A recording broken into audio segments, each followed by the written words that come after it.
Afternoon, guys. We'll start with the broadcast section with no embargo, followed by an embargoed section for 10:30 p.m. tonight. No live tweeting during the broadcast section, please, and use the microphone provided. Paul. Thank you. Hi, Ange.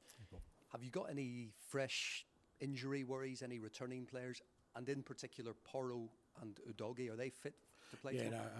We've had sort of a couple of setbacks this week. Destiny obviously picked up a little bit of a knock last week, and not available for tomorrow.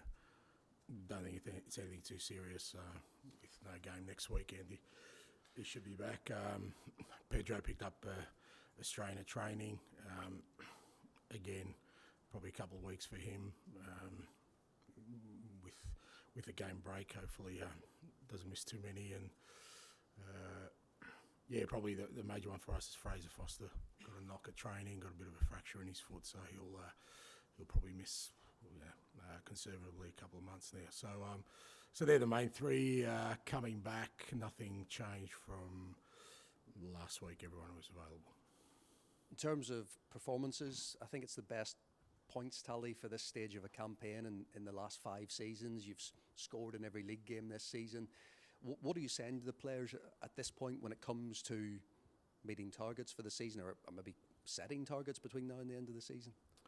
I don't think you can sort of be specific around it. I mean, what we want to do is try and finish the season, really strong. We started the season strong, and then obviously we had some challenges kind of through that middle period that we handled it not too bad.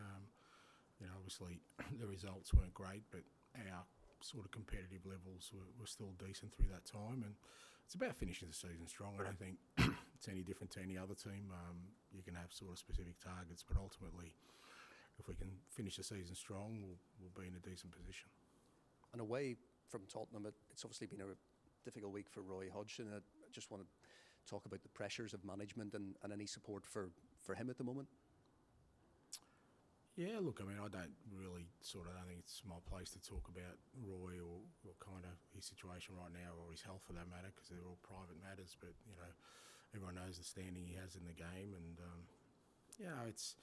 it's a weird sort of occupation we have. There aren't many where, people pretty much, dictate to or try and create a narrative where you're pretty much finished and then are also putting up your replacement while you're still in the position. But that's the way of the world these days. I guess we sign up for it, so we're kind of, everyone expects it. But I don't think it diminishes Roy's standing in the game in any way, and above all, hopefully he bounces back quickly. Hi, good afternoon. I want to ask you about the partnership between Mickey van de Ven and Dijk Romero. It takes time to build this type of balance and chemistry and understanding and trust. How surprised or how impressed are you with the way they managed to build this relationship? Yeah, it's been really pleasing.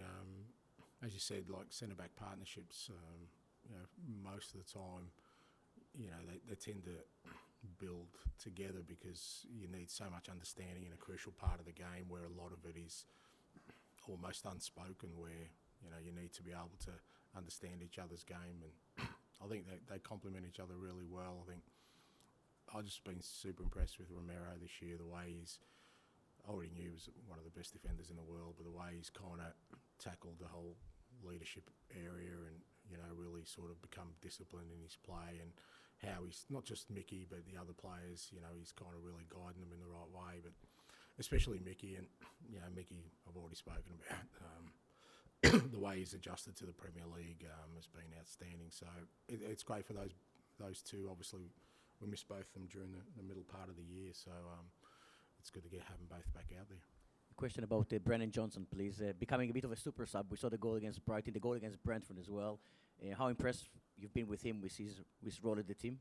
Yeah, again, look, I always feel it's harder for attacking players because invariably people just measure them against one thing, and particularly, in Bren's case, he's a young man, and there's a transfer fee attached, and then people just measure it on one thing. But we didn't bring Brendan to the club just for this year. He's here for the long term, and I know he's going to grow a lot more. He's probably played, certainly started more games than I thought he would, but again, we've had some real issues, with injuries during the early part of the year, and he's tackled every task, really well, and he's got a couple of goals. People forget he's been unlucky a couple of times, hit the post here and there. So, but ultimately, that's he knows that the measure for attacking players at any football club, especially the big ones, is sort of your output in that final third, and pleased for him that he's getting those rewards. Wolves have been one of the most pleasant surprises of the season. You remember the game back in November. What do you expect for them this weekend? Pretty much what you've got from them all year. I think Gary's done an outstanding job.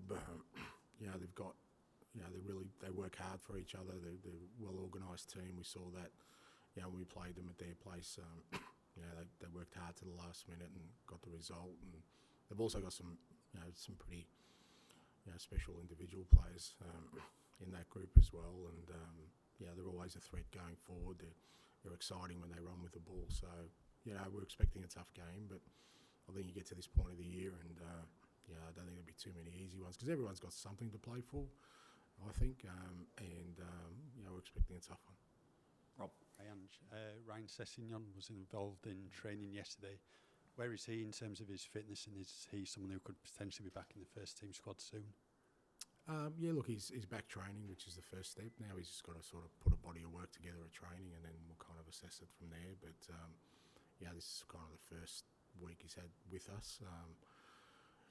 With Cess, it's just a matter of, like I said, it's about getting a body of work together. It gives him confidence, gives us confidence that his body will be good. And so far, this week he's trained well, done everything he's been asked of, and hopefully that continues. So he's someone you want to get on the pitch sooner rather than later. I mean, he has all the qualities you want.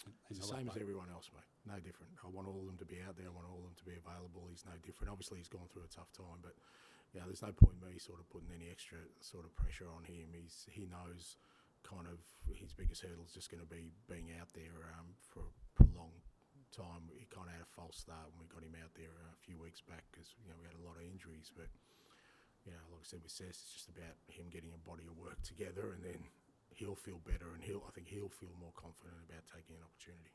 After the Wolves game tomorrow, you've got a 2-week break. Is that beneficial time on the training pitch with your players, or would you just rather have another game?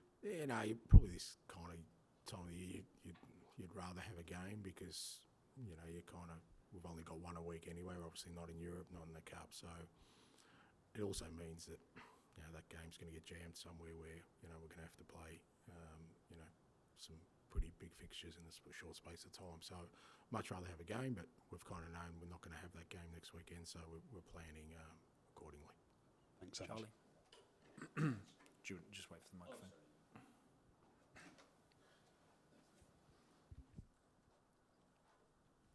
Just wanted to ask you then, without Destiny and Pedro, how that affects the way you play. Maybe it doesn't, that it's just other people have got to step in and do that role because they've been so important to how you've played this season. Yeah, it doesn't change the way we play, but I think I've said in the past that every player brings their own sort of unique abilities to each position. The structure won't change, the manner in which we kind of set up won't change, but different players bring different attributes, and Pedro and Destiny have been sort of outstanding for us this year. Pedro's pretty much played every game apart from maybe the first one where he didn't start, and and Destiny, every time he's been out there for us, has been really important. They're both improving, but as I said, they're missing now, and it'll be an opportunity for a couple of other guys to come in and make sure that we maintain the levels we've kind of set so far. One of those players obviously could be Radu. What have you made of him so far? Has he been kind of desperate to get a start?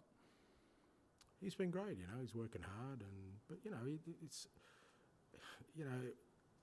he was at Genoa and he was playing. If just playing was all he was interested in, he would have stayed at Genoa.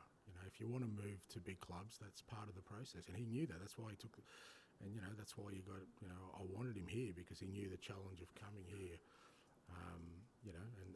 and playing was not going to just be a given. It's about working away, and he's adapting. We play a lot differently to what he's used to.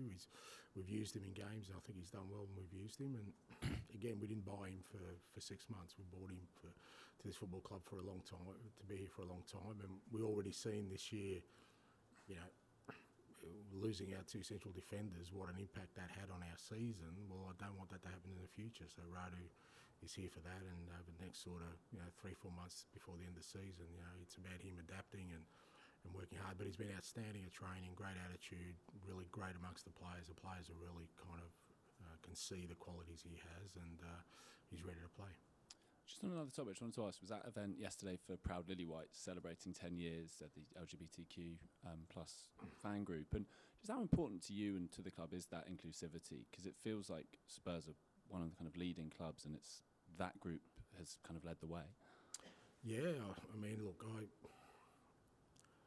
I feel sort of, like I said, that the club is it's very, very important to the club. For me, it's a bit different. I just take people as they are. I've never understood why you try and treat people differently for anything in life. And I guess the fact that we have to have such a sort of different take on these things is kind of beyond me where I am in my life. But it's great that the club has been at the forefront of this. I know the guys came down to training, and I had a chat to a few of them. They're really proud of what they've done the last 10 years, and hopefully that keeps growing. And and hopefully it rather than sort of us being a standard bearer in some form, it just becomes the norm.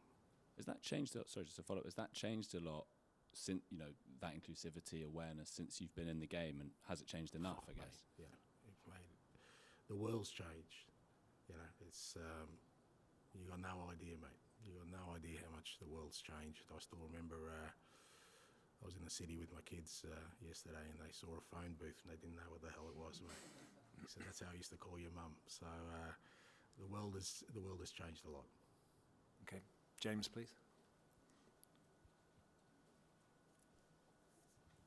Hi, Ange. I don't know if you've seen any of it, but there have been some reports this week suggesting you may be on Liverpool's shortlist to replace Jurgen Klopp. Just wondered if there was anything you could say about that, or wanted to say about that. I may be on a shortlist. Yeah, no, I don't think I want to say anything about that, because I don't think that's ever going to enter my sort of brain space for what's my priorities in life and in my profession right now. And no. You must feel, though, you're only just getting started here at Tottenham. Well, I am, yeah. Not just feel, I am. I've only been here for 7 months, so I think that's self-explanatory.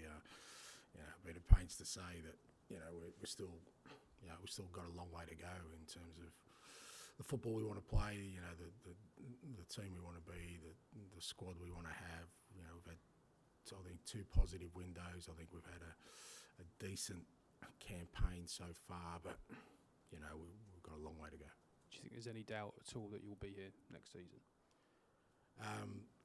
You see, but that's what I'm talking about. That's the funny space when we talk about managers. When we're not going well, then they're questioning, whether we're going to be here. When you potentially are going okay, then they're still questioning about whether you're going to be here. And the reality is, most of it's out of our hands. So I've never worried. I've never thought about that. I've got a history of 26 years of management where you can see pretty clear what I do, and I rely on that as my explanation as to where my thought processes are with all those kind of things. But like I said, right now it's about finishing the season strong with Tottenham and making sure that we're kind of trying to establish a really strong foundation for who we want to be in years to come, and that can only happen if I'm totally focused on what these last 14 games can bring for us. Do you take any of the Liverpool chat as a compliment at all, or not?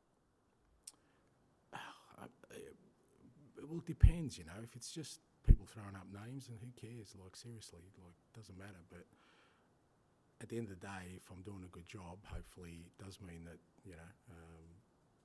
people will acknowledge that in one form or another, whatever that form is. But, so-called chat, I mean, really, it's not no of interest to me. Thanks. Okay, and we'll finish with George, please. Hi, Ange. Just want to take you back to that Wolves game in November. You kind of referenced that a little bit afterwards, talking about how you weren't happy with the way the team played. What was it about that performance that you sort of didn't like, and how much has the team grown, I guess, since then?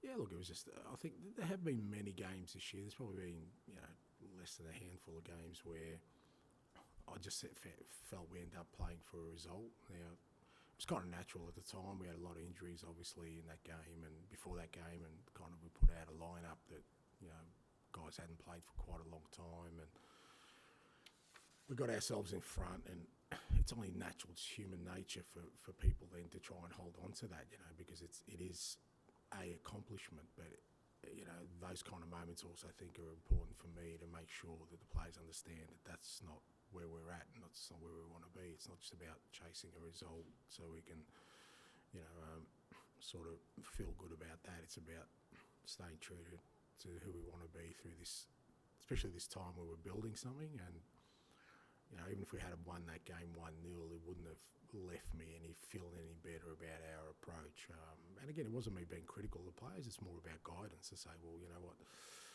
it's easier because we didn't get the reward. But even if we did get the reward, I would have sort of had the same message that that's not sort of, you know, where we want to be heading as a team. And like I said, for the most part, that hasn't happened. You know, it's probably 2 or 3 games I remember where we've done that, and you know, it's kind of the stuff we want to sort of steer away from. And Bren Johnson scored that game, obviously scored at the weekend, and afterwards he was talking about how he's been really working on kind of timing those back post runs. I mean, it looks really simple getting there and you're shooting into an empty net, but how sort of impressed have you been with what you've been working on him in training and bringing that into games? Yeah, really good. I mean, again, you know, Chris Davis done a lot of work with the sort of front half guys with Meso, and a lot of our work is around that and getting our wingers or wide players into goal scoring positions. And again, it's the way I've kind of set my teams up for a very long time, and he's one that's really understood that. It's different from what he's done, and it's not easy. You know, trying to get that timing right when you arrive, having a good technique, but he's got a great technique under pressure, and he showed that last week. He's shown that the last couple of times, and it becomes really difficult to stop when you get that sort of synergy between our attacking players. So, you know, having a goal last week of sort of winger to winger is good because it, you know, like I said before, they get rewarded for things we kind of speak about, and then, you know, they understand how important it is, and hopefully that keeps them sort of looking for more growth. And just finally for me, I wanted to ask you about Rodrigo Bentancur. He's obviously had such a long time out, and before that was in really, really good form. And I guess coming back from such a long injury, there's sort of a management of expectations. Have you sort of had to manage his expectations because he feels like he should be the player he was back in 12 months ago and he's maybe not there yet? No, I haven't had to, and I wouldn't. That'd be like somebody trying to manage my expectations. I just don't think that's my role. He sets very high standards, and look, it's not just the absence. I mean, he came back, and I thought in the Villa game he was outstanding, and then he gets a knock within 15, 20 minutes, and you know he's out again. So it's been disrupted even with the absence he's had. So, but I've been really happy with Roddy, and again, I guess people look at it through the prism of kind of, you know, that players should be playing all the time and being influential all the time, but we're trying to build a squad here, and I've got no doubt that, you know, whatever Rodri does this year for us, and he's already contributed, you know, he's creating a great foundation for us for next year. And you know, with the midfield setup we've got at the moment, the players we've got in there, it's going to be really exciting to see how they all grow. Okay, we'll end the broadcast section there. We'll move on to the embargoed for 10:30 p.m. tonight.